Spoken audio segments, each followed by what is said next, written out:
Hola, ¿qué tal? Un saludo a todos los que se conectan en este momento a esta edición de Semana Noticias. Estamos hoy con Jimena Céspedes. Ella es la mamá de un caso que nos dolió a todos los colombianos de Ana María, una joven colombiana que fue asesinada, fue víctima de un feminicidio en México y su mamá está acá para compartirnos el testimonio de lo que ha sido pues esta lucha por encontrar justicia. Jimena, te damos la bienvenida y te abrazamos en lo que ha sido pues este proceso de encontrar la justicia por el caso de tu hija.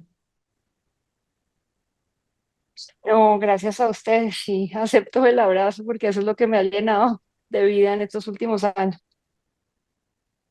En este momento, el proceso judicial contra Alan, que era el novio de tu hija, que es pues el señalado responsable de su muerte, está en un momento muy especial y quisiera que nos contaras por qué volver a hablar y salir pues a hacer este llamado en los medios sobre la situación que están viviendo. Claro que sí, mi hija murió el 12 de septiembre del 2023. Significa que llevamos para 2 años y aunque el muchacho está detenido, lo detuvieron el 16 de septiembre, o sea, 4 días después. La fiscalía hizo un muy buen trabajo con el Ministerio Público y con los jueces en ese momento. Sin embargo, no hemos podido llegar a un juicio. Para que sepan, en México es un proceso oral, o sea, igual que el de Colombia. Primero es una etapa de investigación que duró 6 meses. Se hizo la acusación en alrededor de mayo de 2024. Empezamos lo que llaman el proceso intermedio, que es cuando se desahogan las pruebas y se abre el proceso de juicio, y desafortunadamente no nos pudo llevar a cabo. Llevamos 5 audiencias ya en donde primero lo dilataron con amparos, que son como tutelas, más recursos y revisiones. Cuando volvimos para julio de este año, desafortunadamente en la primera no llegó el fiscal, entonces tuvieron que aplazarla nuevamente. En agosto comenzamos otra vez, pero en ese caso ¿cómo se llama? El abogado que ya llevaba 2 años, o sea, desde que empezamos prácticamente, dijo que no había tenido tiempo suficiente para revisar el expediente, entonces nos la volvieron a aplazar y en la última llegaron unos abogados nuevos y la volvieron a aplazar. Yo quisiera preguntarte pues por los hechos que rodean la muerte de tu hija y es ¿en qué momento queda tan claro que Alan es el responsable de lo que sucedió? Mira, el caso fue que Ana María estaba sola en ese momento, o sea, nosotros nos habíamos ido de aniversario, mi esposo y yo, estábamos con mi otra hija a 8 horas de diferencia, 8.000 kilómetros de diferencia. Ana María era una niña muy cuidada, tuvo un novio durante año y medio, ya habían terminado para junio de ese año. Nosotros en realidad no vimos señales de violencia, salvo 2 o 3 cosas que más bien lo que dijimos es, ya no me gusta el novio, pero más allá de eso no. Cuando nosotros nos fuimos, todavía yo le pregunté, oye, ¿y Alan está tranquilo? Porque a mí mi preocupación era que el muchacho estaba como muy triste y él se iba ese viernes, que era 15 de septiembre, se iba para Alemania a estudiar. Y me dijo, sí, está perfecto, ya está muy tranquilo, ya lo hablamos. Le dije, ah, bueno. Y desafortunadamente el domingo en la noche, alguien entra a la casa y le roba la computadora. Ella me llama el lunes. Y yo pensé que era que la había perdido. O sea, a uno no se le ocurre que alguna cosa así pudiera pasar. Nos vivíamos en un conjunto cerrado. Le pregunté que si todo estaba bien, me dijo que sí, que no me preocupara. Y en ese momento, el martes 12 de septiembre, este muchacho entra, calculan en la tarde, y entra y la mata directamente. Lo que pasó fue que trataron de hacer parecer que fuera un suicidio. Sin embargo, están todas las pruebas en donde se determina el feminicidio. Y cuando él lo detienen el 16 de septiembre, lo primero que le preguntan es si había una relación con Ana María, y él dice, sí, somos pareja, lo que digamos que indica obviamente que había una relación de pareja, y por eso se cataloga como feminicidio. ¿Cuáles son las pruebas que reposan pues hoy en el expediente judicial contra Alan y por qué esas pruebas no han hecho que el juicio vaya, digamos que más, de manera más acelerada? Desafortunadamente todas las pruebas están, o sea, están cámaras, testigos, pruebas de mensajes, ¿cómo se está acá? O sea, están todas las que están dentro del expediente, se demuestra la violencia incluso en todas las características. Está la señora de limpieza que justo antes nos había mandado un mensaje diciendo que lo había visto, y al mejor amigo Ana María le manda un mensaje diciéndole, pues mostrándole todas las amenazas de este muchacho, y ella le dice, si algo me pasa ya sabes quién fue. Desafortunadamente es un tema procesal. O sea, digamos que en México defienden mucho por la Constitución o por lo que sea, defienden mucho a la víctima, por su derecho de defensa. Entonces, lo que le hemos pedido, incluso llegamos a pedírselo a la Presidenta de la República, es que nosotros también tenemos el derecho de un juicio pronto y expedito. Ha sido más un tema como de alargue de la defensa, que además no sabemos para qué, porque en realidad es mucho más perjudicial para él, porque lleva 2 años sin juicio y entonces uno no puede ni vivir. O sea, porque si él dice que me va a quedar 70 años en la cárcel, pues ya planea sobre los 70 años. Yo lo que he pedido y se lo he pedido a todos los, se lo pedí incluso a los abogados de la defensa, pedí que incluso si podía hablar con ellos o hasta con los padres de familia, decirle que para mí lo que más me gustaría es que este muchacho se acoja al proceso abreviado y tenga la menor pena posible. O sea, a mí no me interesa, esto no es un tema de venganza, es un tema simple y llanamente de responsabilidad de lo que él hizo y de la justicia. Frente a un hecho tan doloroso como el que ha vivido su familia, le he escuchado pues varias veces hacer esa reflexión que nos comparte ahora y es ¿por qué no pedir la pena máxima para este joven? ¿Por qué no, digamos que esperar que pase todos sus días en la cárcel? ¿Cómo llegan ustedes a una reflexión pues como de perdón y de aceptación, si se puede decir así, de lo que sucedió? Es que he aprendido en el camino que el tema son los hechos. O sea, aquí lo que pasó fue que literalmente Ana María murió víctima de feminicidio. Y en esta reflexión que me ha tocado hacer y que lo hemos hecho incluso como familia, lo primero que teníamos que hacer era seguir viviendo aún sin Ana María. Y eso implicaba saber que este muchacho se tiró su vida, se tiró la nuestra y la de Ana María, pero que no por eso nosotros no podíamos otorgarle el perdón. O sea, lo que tenía que hacer era responsabilizarse de los hechos, porque el hecho fue lo que pues lo que acabó con la vida de Ana María, y lo que tenemos que juzgar son esos mismos hechos, ni siquiera la persona, la razón por la que lo haya hecho, lo estamos, o sea, ya no es ni siquiera es un tema de investigación, eso nosotros ya lo perdonamos. Y porque además creemos sinceramente que ojalá hubiera muchos hombres, muchos, muchos, que se responsabilizaran de sus actos agresivos y no llegaran ni siquiera al feminicidio. Incluso lo que me encantaría a mí es que este muchacho sea parte de ese proceso y le demostremos a la sociedad que puede haber muchas personas que pueden vivir saliendo de la agresión y no siendo parte de esa misma agresión pues, y de la muerte de muchas mujeres. No sé si eso ayude realmente, pero lo creo firmemente. O sea, yo creo firmemente que si lográramos todos ser responsables de nuestros actos, se acabaría la violencia en Colombia, en México y en cualquier otra parte del mundo. La he escuchado en otras conversaciones que usted pues ha tenido alrededor de su caso, hablar con mucha empatía de los papás de este muchacho y usted pues ha dicho que siente que pues sabe que también son personas que de cierto modo perdieron a su hijo. ¿Cómo ha hecho usted para ponerse en los zapatos de ese otro dolor que es el de los padres del agresor? Mi abuelo fue presidente de la Corte Suprema de Justicia en Colombia y él decía que el día en que hubiera un accidente, o más bien, o que hubiera un muerto, ojalá fuera la víctima su hijo y no el victimario. Y efectivamente tiene que ser muy duro. O sea, cuando uno se pone a pensar, ¿por qué lo quieren sacar de la cárcel aún a pesar de todas las pruebas? Aún a pesar de la cantidad de dinero que tiene que estar costándoles eso. Pues digamos que uno entiende que tiene que ser muy difícil saber que uno crió a alguien que fue capaz de quitarle la vida a alguien más, por la razón que sea. Y eso tiene que ser, interiormente, tiene que ser muy complicado, pero eso no les da derecho de querer sacarlo porque si no lo hace o sea, porque puede que lo haga otra vez, o sea, que ese es el riesgo mayor que existe cuando sacan uno a una persona que es capaz de cometer feminicidio. Y más bien lo que les pido a los padres, y siempre lo he dicho, es la diferencia entre ellos y nosotros, es que ellos lo pueden ver. O sea, ellos no sé cómo funcionan las cárceles, pero solamente lo pueden tocar o incluso lo pueden abrazar o le pueden dar regalos de cumpleaños, pueden ir a ayudarle. En cambio, nosotros ya no podemos. O sea, más allá de hablarle a Ana María y que nos mande pájaros, como digo, no hay mucho más que podemos hacer. Entonces, digamos que sé que tienen un dolor enorme, pero más bien les pido que nos ayuden en el tema de responsabilidad y nosotros les ayudamos a que el muchacho haga algo desde la cárcel. Siempre se suele hablar como de ese sexto sentido que tienen las mamás y quería saber si en algún momento ese sexto sentido se activó en la relación que tenía su hija con Alan, porque evidentemente pues en estas relaciones de pareja de los adolescentes pues no es tan fácil que entren los papás a estar presentes y a entender pues cómo son las dinámicas de la cotidianidad de este tipo de parejas. Usted que vio en Alan, que de pronto le hubiera podido, que hoy vea como mirando para atrás como una señal de esa relación tóxica que seguramente tenían.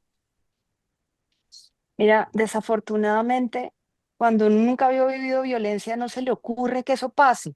Que es parte del trabajo que hemos venido haciendo nosotros, es justo explicarle a la gente que sí pasa y cuáles son las señales. Con nosotros en la relación de Alan y Ana María solo vimos tres cosas.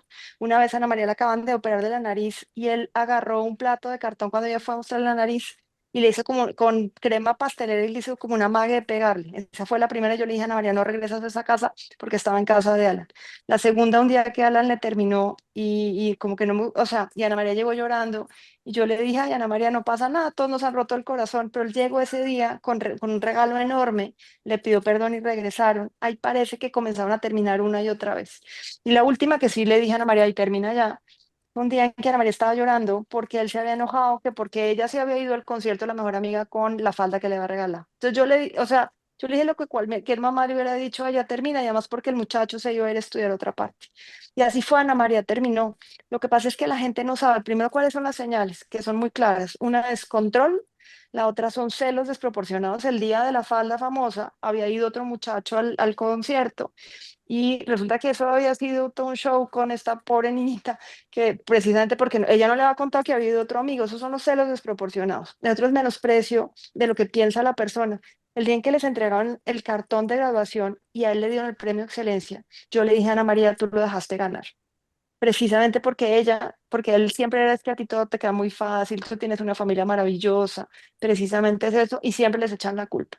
La otra es los cambios de temperamento. Él le comenzaba y le terminaba una y otra vez. Y la última es el tema de aislamiento. Ana María no iba a algunas fiestas y yo pensé que era porque estaba estudiando para entrar a la carrera de medicina, no era porque ella no podía ir si él no iba a las fiestas. Pero lo más importante y que es lo que le pido a todos los papás que se den cuenta es, más allá de vivir en la relación violenta, el problema es que cuando terminan una relación violenta y siguen en contacto con un hombre agresivo, el riesgo más grande es dentro de los 90 días, que es cuando las pueden matar, que fue lo que le pasó a Ana María. ¿Cómo fueron esos momentos previos a que se da esa ruptura amorosa y a que él perpetra este crimen? Mira, ella termina en realidad porque la desinvitaron al cumpleaños de la mamá. Lo que dicen es que siempre que hay una relación violenta, generalmente la víctima no se da cuenta o normaliza tanto la violencia que tiene que haber a una ruptura específica o algún tema que ya rebasa todo lo demás o tiene acompañamiento de personas que le explican que viven una relación violenta y eso les ayuda. Ana María, más allá de que todo el mundo dijera que una relación tóxica o que no les gustaba mucho el novio, nadie más le dijo nada y a nosotros nunca nos lo contaron. Incluso cuando hicimos la investigación nos dimos cuenta que todos los amigos, papás de los amigos, la psicóloga que la atendió, o incluso algunos de los docentes, todos sabían que está en una relación tóxica, pero nadie sabía las consecuencias de una violencia así. Lo que pasó es que después de que terminó este muchacho mandaba regalos y regalos hasta que mi marido un día le dijo a Ana María, no recibes ni uno más, que eso es parte justo de las señales más importantes, porque es cuando les pide perdón y les pide perdón y les pide perdón. Pero fue que Ana María nunca soltó ese tema porque él la amenazaba con que se iba a suicidar o que entonces la quería un montón, que la necesitaba y entonces ella no quería terminar la relación mal. Sí la terminó, pero es lo que las víctimas no entienden. No tienen que quedar bien con un agresor así. Y entonces esas relaciones, en algún momento ella comenzó a salir con otro muchacho y es cuando una persona agresiva dice, si no es conmigo, no es con nadie. Y creemos que ahí fue cuando tomó la decisión y además él sabía que nosotros no estábamos en México. Entonces él tomó la decisión, él creía que tenía mucho tiempo, digamos que para manipular la escena. Yo siempre he dicho que Ana María esa noche que nos llamó a las 2 de la mañana sobre un teléfono que nunca, nadie encontró nunca ese número, no le pertenecía a nadie. Yo siempre he dicho que, no sé si fue Ana María, su ángel guardián o el que sea, nos llamó a decirnos que teníamos que encontrarla a nosotros. Ustedes también tuvieron pues un intercambio de mensajes con Alan que usted cree que pues fueron después de que él ya había cometido el asesinato.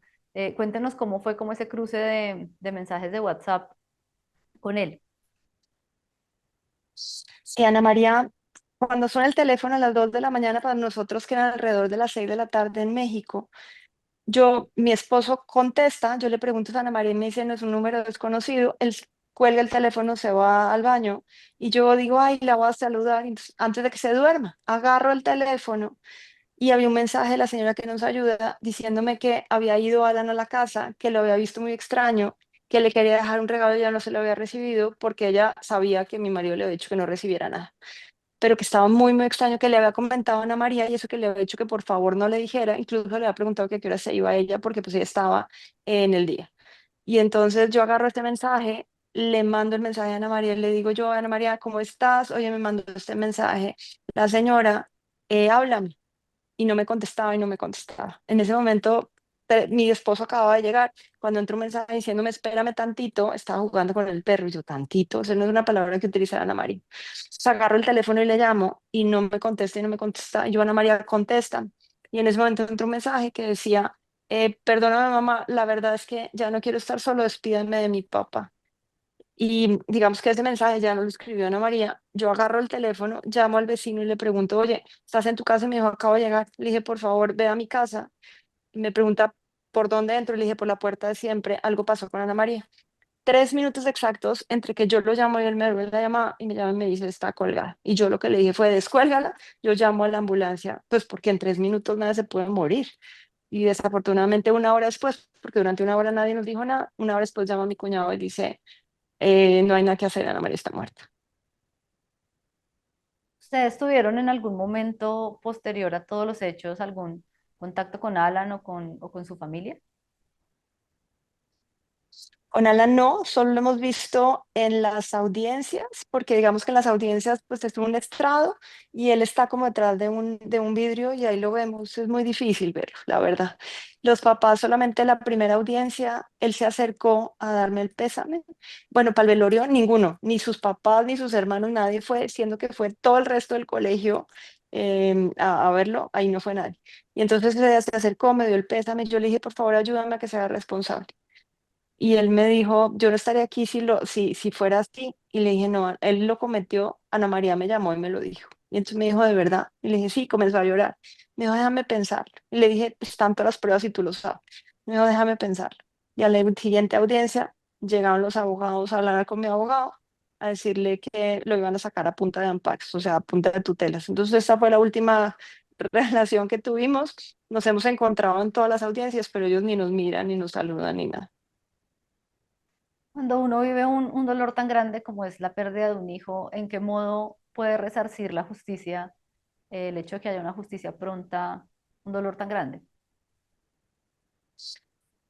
La justicia no resarce el dolor, lo que hace es que no lo agranda más, porque el problema es que esto es un duelo más, aparte del duelo de la pérdida de Ana María, es un duelo no tener justicia y un duelo para nosotros, obviamente pues para la justicia de Ana María, pero también yo creé una fundación para ayudar a mujeres a erradicar realmente la violencia de género desde el noviazgo. Entonces, yo cómo le digo a las mujeres que estamos tratando de salvar que no hay justicia o que no hay una responsabilidad por aquellos hechos que cometen estas personas. Entonces, digamos que es un todo, por eso estamos realmente clamando justicia. Además, yo nunca había entendido el tema de revictimización, como que yo siempre había pensado que era que le contaba a uno la historia. Y pues yo la cuento porque con eso salvo vidas. O sea, realmente cada vez que alguien oye y alguien oye las señales, dice, ay, ya nos ha pasado, llevamos más de 10 mujeres salvadas gracias a eso.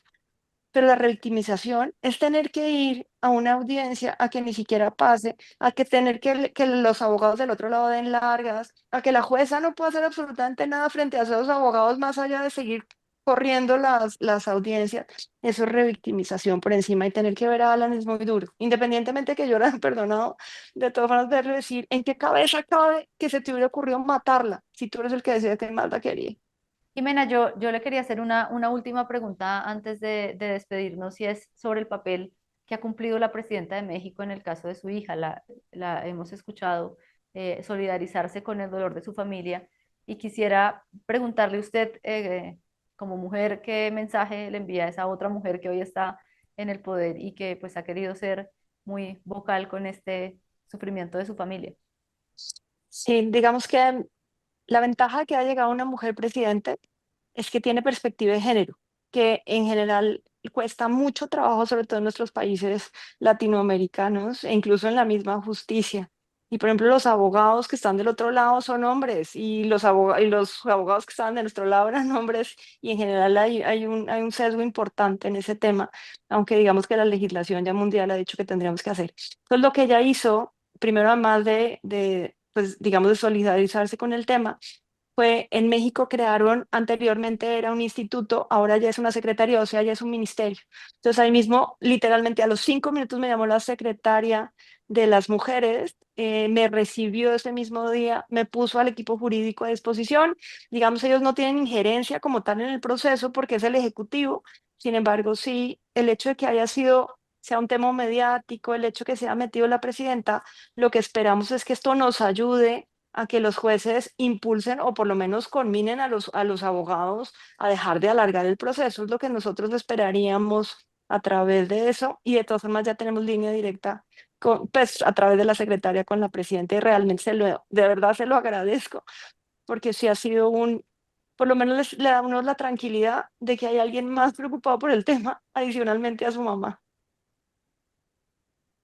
Jimena, pues toda nuestra solidaridad con la situación que ha vivido su familia, con su lucha de estos años, también pues mi agradecimiento como mujer porque usted pues ha decidido utilizar la causa de su vida personal para ayudar a más mujeres a salir de relaciones muy difíciles y para evitar pues muchos casos como el que le sucedió a su hija.